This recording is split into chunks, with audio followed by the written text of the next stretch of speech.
नमस्कार साथियों। तो महाट्रांसको की एएन की वैकेंसी फिर से आ गई है। लास्ट ईयर भी आप लोगों ने इस वैकेंसी को देखा होगा, जो महाराष्ट्र के लोग हैं स्पेशली उन्होंने जिन्होंने दिया था। और इसमें से अपने कुछ स्टूडेंट्स भी हैं जो सिलेक्टेड हैं, और काफ़ी अच्छी स्केल है, पे स्केल काफ़ी अच्छी जॉब है ये। और मुझे ध्यान है, जहाँ तक स्टूडेंट्स जो टच में भी थे, संचिता वगैरह जितने भी थे जो सेलेक्ट हुए थे, सेलेक्टेड स्टूडेंट्स, वो अच्छे से जानते हैं कि मतलब कितनी प्यारी जॉब है। और उसके लिए जो आपको पढ़ना है, जो तरीका है, वो सब कुछ मैं आपको इसमें बताने वाला हूँ। तो सबसे पहली चीज़ तो आपको बता दूँ मैं स्टार्टिंग के अंदर ही, कि जो महाराष्ट्र के बच्चे हैं वो अपनी कमर कस लें, क्योंकि उनके लिए एग्जाम है। अगर जो बाकी के स्टेट्स वाले देख रहे हैं, मैं उनको बता दूँ पहले से कि ये बाकी के स्टेट्स के लिए नहीं है, पहली चीज़। सेकंड चीज़ मैं अभी वापस यहीं पे क्लियर कर रहा हूँ कि ये जो जॉब है वो इलेक्ट्रिकल और इलेक्ट्रॉनिक्स के बच्चों के लिए है, यानी कि मैकेनिकल सिविल के लिए नहीं है।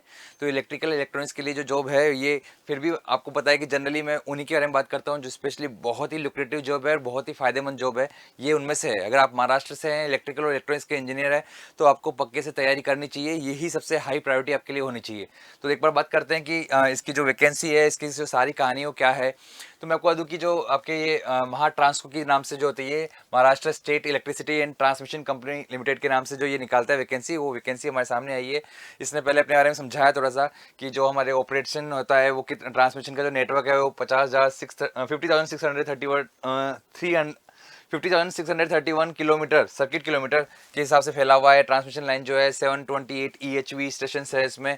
तो सारी बातें बताइए जो कि हमारे लिए अभी रिलेवेंट नहीं है। रिलेवेंट जो हमारी कहानी है कि सर ये जो जॉब है, अगर तो इसमें सीट्स कितनी है, किन के लिए अलाउड है, वो सारी बातें अपन वन बाय वन यहाँ करने वाले हैं।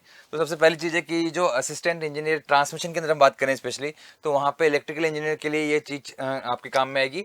और उसमें जो सीट्स है टोटल, वो है 390। जहाँ पर जनरल की जो सीट्स है वो है 138। उसके सिवा जो बाकी सबके SC ST सारी जितनी भी कैटेगरीज है, सारी तरह की कैटेगरीज की सीट्स ने बांट रखी है। लेकिन देखा जाए तो टोटल इलेक्ट्रिकल के अंदर 390 सीट्स है यहाँ पर। ठीक है सर। जबकि ऑर्फिन के लिए अलग से इसने निकाल रखा है। यहाँ पर अगर मैं बात करूँ, एक और है यहाँ पे असिस्टेंट इंजीनियर टेलीकम्युनिकेशन के अंदर। टेलीकम्युनिकेशन के अंदर भी टोटल सीट्स 6 है, जहाँ पे जनरल की 4 है और बाकी आपके पास SC की 1 है, यहाँ पर EWS के लिए 1 है। तो ये कैटेगरी हिसाब से इन्होंने बांटी हुई है।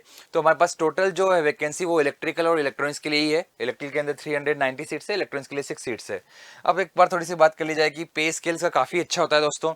जो पे स्केल है आपके सामने दिख रहा है 2165 और से 2280 तक की जो इसका पे स्केल है। और अगर मैं बात करूँ, अगर कुछ लोग जो है सर सीधी बात बताइए कि कितना इसमें मुझे मिलेगा, तो वो भी इसने मेंशन किया है काफ़ी अच्छे से।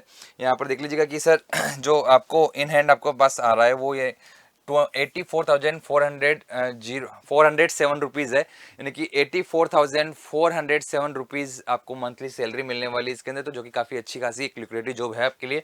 और अगर आप बात करें इसके अंदर, तो इसकी तैयारी के लिए क्या क्या चीज़ें आपको चाहिए, क्वालिफिकेशन क्या क्या चीज़ चाहिए, तो देखिए इसके अंदर कि ट्रांसमिशन में इलेक्ट्रिकल इंजीनियरिंग के अंदर आपको डिग्री चाहिए, bachelors degree in electrical engineering के अंदर। और अगर आपकी बात करें टेलीकम्युनिकेशन के अंदर, तो उसके अंदर आपके पास इलेक्ट्रॉनिक्स एंड टेलीकम्युनिकेशन के अंदर डिग्री हो, या फिर आपके पास बैचलर्स डिग्री जो है आपके पास इलेक्ट्रॉनिक्स एंड टेलीकम्युनिकेशन के अंदर है, या फिर दोनों ही इलेक्ट्रॉनिक्स एंड टेलीकम्युनिकेशन बोल रखी है, बैचलर्स ऑफ टेक्नो। अच्छा ठीक है, मतलब एक बार याद तो ये कह रहा है कि पहले वाली जो है वो इलेक्ट्रिकल इंजीनियरिंग के अंदर बैचलर्स की डिग्री हो, और यहाँ पर आपके पास BE या BTech दोनों चलेगा। इलेक्ट्रॉनिक्स एंड टेलीकम्युनिकेशन के अंदर आपके पास BE या BTech की डिग्री है, तो आप टेलीकम्युनिकेशन के अंदर आप इसमें अप्लाई कर सकते हैं, एनरोल कर सकते हैं। नाउ अब बात करें यहाँ पर, तो इसके लिए सबसे इम्पोर्टेंट चीज़ है कि जो लास्ट डेट है आपकी बीटेक की, वो 24 अक्टूबर 2023 से पहले आपके पास जो है बीटेक की डिग्री होनी चाहिए। यानी कि आपको जो बहुत से पूछते हैं कि हम फोर्थ ईयर में हम दे सकते हैं क्या, तो फोर्थ ईयर अलाउड नहीं है ऑब्वियसली। जिसने इस साल फोर्थ ईयर कंप्लीट कर लिया है, यानी कि 24 अक्टूबर 2023 तक जिसके पास डिग्री होगी, वही इसके लिए अलाउड है, वही इसको अलाउ कर सकते हैं। रही बात एज लिमिट की, तो एज लिमिट काफ़ी अच्छी है यहाँ पे। 38 ईयर्स तक के जो भी लोग हैं वो दे सकते हैं। जनरल कैटेगरी के अंदर 38 ईयर्स तक के लिए, ओपन जो कैंडिडेट्स है वो 38 ईयर्स तक की उनकी एज लिमिट है।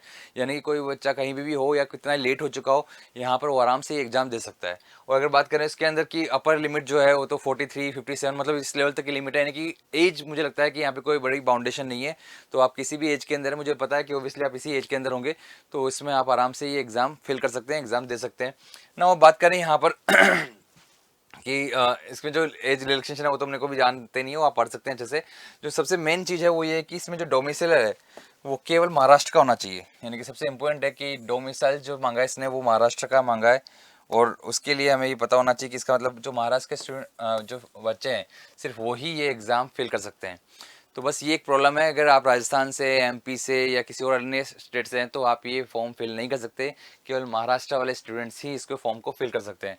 अब अगर मैं बात करूँ यहाँ पर, तो सबसे पहली चीज़ कि सर इसके अंदर जो एक्स्ट्रा बातें हैं जो मुझे ध्यान रखनी चाहिए, उस पर क्या क्या बात कर सकते हैं। इसमें जितनी भी चीज़ें हैं कि SC ST के लिए क्या क्या चीज़ें, क्या क्या नॉर्म्स है, मतलब जितनी भी कैटेगरीज में क्या क्या नॉर्म्स है, स्पोर्ट्स के क्या क्या नॉर्म्स है, वो सबको हम अभी हटा रहे हैं। मेडिकल सर्टिफिकेशन के सबको हटा रहे हैं। जो मेन बात जो आपको जाननी है, जिन भी बच्चों को, जो ज़्यादातर जनरल बच्चों में आते हैं जो तैयारी करने वाले होते हैं, कि एक तो ये एग्ज़ाम्स की जो कहानी वो कैसे होने वाली है, इसमें मैं क्या अलाउड हूँ या नहीं हूँ, क्या इसमें कहानी होगी। तो मैं आपको बता दूँ फिर से कि अगर आपने बीटेक इलेक्ट्रिकल इंजीनियरिंग में या फिर आपका इलेक्ट्रॉनिक्स एंड टेलीकम्युनिकेशन में है तो आप अलाउड है यहाँ पे। इलेक्ट्रिकल इंजीनियरिंग में 390 सीट्स है और इलेक्ट्रॉनिक्स में सिर्फ 6 सीट्स है, थोड़ी कम है यहाँ पे, ऑब्वियसली थोड़ी नहीं, बहुत ज़्यादा कम है। इलेक्ट्रिकल वालों के लिए तो काफ़ी सीट्स है यहाँ पे, तो आप लोग अलाउड है यहाँ पे और आप अप्लाई कर सकते हैं। लेकिन दूसरी चीज़ है इसमें कि आप केवल महाराष्ट्र के होने चाहिए। तीसरी इंपॉर्टेंट चीज़ है कि आपकी बीटेक जो है वो 24 अक्टूबर तक कंप्लीट हो जानी चाहिए। और अब जो इसका पैटर्न, जहाँ तक की बात कर रहा हूँ मैं, तो पैटर्न के अंदर, और जो एज लिमिट है वो 38 ईयर्स है, तो उसमें तो कोई प्रॉब्लम होगी नहीं। जो क्वेश्चंस है वो बहुत ध्यान से देखिएगा। यहाँ पे जो टोटल पेपर है वो 150 नंबर का है। 110 नंबर टेक्निकल के हैं और 40 नंबर जो है वो नॉन टेक्निकल के हैं। जो 110 नंबर टेक्निकल के हैं उसमें भी अगर हम बात करें तो 50 क्वेश्चन टेक्निकल के पूछे जाएंगे, जिसमें 110 नंबर आएंगे। और यहाँ पर 1.2 मार्क्स के आसपास आपको हर क्वेश्चन का मिल रहा होगा। साथ ही साथ यहाँ पे 80 क्वेश्चन नॉन टेक्निकल के होंगे, जिसमें 40 नंबर आपको मिलेंगे, यानी कि 0.5 मार्क्स आपको हर क्वेश्चन का मिलेगा। तो यहाँ पे कुछ वेरिएशन बात करें तो 110 क्वेश्चंस जो आपके टेक्निकल के और 40 क्वेश्चन 110 मार्क्स के जो है टेक्निकल क्वेश्चन होंगे और 40 मार्क्स के जो क्वेश्चन है वो नॉन टेक्निकल है। अब अगर बात करूँ नॉन टेक्निकल में, तो रीजनिंग भी आएगा, क्वांट एप्टीट्यूड भी आएगा और मराठी लैंग्वेज का टेस्ट होगा। तो ये तीनों चीज़ें इसके अंदर शामिल है। पर मुझे फिर भी लगता है कि जो वेटेज सबसे ज़्यादा है वो ओब्वियसली टेक्निकल का है। और मैं तो यहाँ पे आपको और ओपनली कर देता हूँ कि जो 50 क्वेश्चन टेक्निकल के होते हैं उसमें भी लगभग सारे सब्जेक्ट्स कवर होते हैं। यहाँ पर वैसे वेटेज जैसे इलेक्ट्रिकल वाले बच्चे हैं तो वेटेज इलेक्ट्रिकल के सब्जेक्ट का होगा, जैसे machine, power system and power electronics का भी होगा वहाँ पे। साथ ही साथ जो बचे हुए सब्जेक्ट्स हैं उसमें control, digital, network, basic electronics सब आपको पढ़ना है, सबसे क्वेश्चन आते हैं यहाँ पे। तो वो सब क्वेश्चंस को आपको पढ़ के जाना है यहाँ पे। साथ में इसके बारे में थोड़ा सा और बात करूंगा कि क्या क्या सब्जेक्ट पढ़ सकते हैं और हम आपकी क्या हेल्प कर सकते हैं इसमें। बट फिलहाल के लिए ये एक तरीका है आपके सामने ना। अब मैं अगर बात करूँ इसमें कि सर ये सब चीज़ तो समझ में आ गई, और कोई खास चीज़ इसके अंदर की जो मुझे जाननी चाहिए यहाँ पर, तो मैं आपको बता दूँ कि एक तो ऑनलाइन रिटर्न सेंटर, जो कि मुझे लगता है कि उससे कुछ फ़र्क नहीं पड़ना चाहिए, बट फिर भी जो सेंटर है आपके वो ये आपके पास 16 प्लेस बताया इन्होंने महाराष्ट्र के, जो है अहमदनगर, अमरावती। तो आप आराम से देख सकते हैं कि आपको यहाँ पे जाके आपको ये एग्जाम सेंटर मिलेगा, आपको रिटर्न टेस्ट का जो सेंटर होगा वो आपको यहाँ पे होगा। अब आते हैं इसके अंदर की सर जो फीस है वो कितनी है इस फॉर्म को फिल करने की। तो फॉर्म को फिल करने की जो फीस है वो है कि जो जनरल लोग हैं उसके 700 रुपीज़ है, और जो कैटेगरी में आते हैं उसके 350 रुपीज़ का ये फॉर्म है। तो 700 रुपये का आपको ये फॉर्म फिल करना होगा। फॉर्म कैसे फिल करना है सारी डिटेल आपको मिल जाएगी। इसके लिए इसने स्पेशली बोला है कि आपको जो है एक जो ऑनलाइन जाके अप्लाई करना चाहिए और वहाँ से आपको फॉर्म फिल करना चाहिए, एडवर्टाइजमेंट आपको वहाँ मिल जाएगा। तो उसकी आपको कहानी इसे से पढ़ सकते हैं। मैं चाहता हूँ कि इसके अंदर जो कहानी है वो मुझे लगता है कि मेन जो अपन ने कवर करनी थी वो अपन कवर कर ली। क्या क्या चीज़ को ले जाना है, किस चीज़ का ध्यान नहीं देना, वो सब चीज़ आप देख सकते हैं यहाँ पे। 7x पूरा अच्छे से बता रखा है, पूरा इस PDF के अंदर आपको अच्छे से क्लियर कर रखा है कि कैसे कैसे आपको फॉर्म फिल करना चाहिए, फोटोग्राफ के लिए, हर चीज़ के लिए, डॉक्यूमेंट्स वेरिफिकेशन के लिए, सब कुछ बात कर रखी है इन्होंने। जो जनरल इंस्ट्रक्शन है वो सारे इसके अंदर है। बट जो काम की बात है जो हमारे लिए होनी चाहिए वो मैंने यहाँ पे बस मुझे लगता है कि अपन ने देख लिए।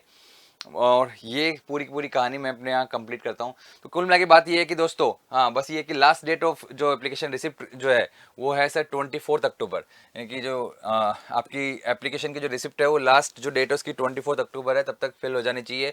और जो टेस्ट की एक टेंटेटिव डेट है वो दिसंबर में टेस्ट एग्जाम हो जाएगा आपका, तो दिसंबर में इसकी डेट रखी है। तो दोस्तों ये इसकी एक मोटा मोटा रूप है।